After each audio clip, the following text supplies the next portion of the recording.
A Pobra converterase un ano máis en sede do Campeonato Galego de Marcha en pista de inverno. Ao redor de 130 deportistas daránse cita nesta proba que comezará ás 10:30 no Estadio da Alta. Contamos con participación prácticamente o 100% dos marchadores de toda Galicia. A proba faise nestas datas porque coincide xusto antes do Campeonato de España. As marcas son válidas para participar no Campeonato de España.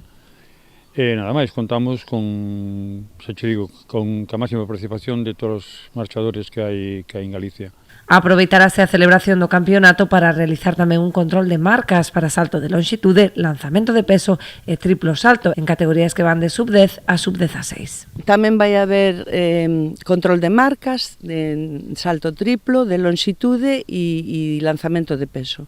Tamén para diversas categorías, con unha inscripción pois de balde e bueno, aproveitando os dous eventos deportivos, pois esperamos que a xornada pois se leve a cabo pois con interés para todo o mundo.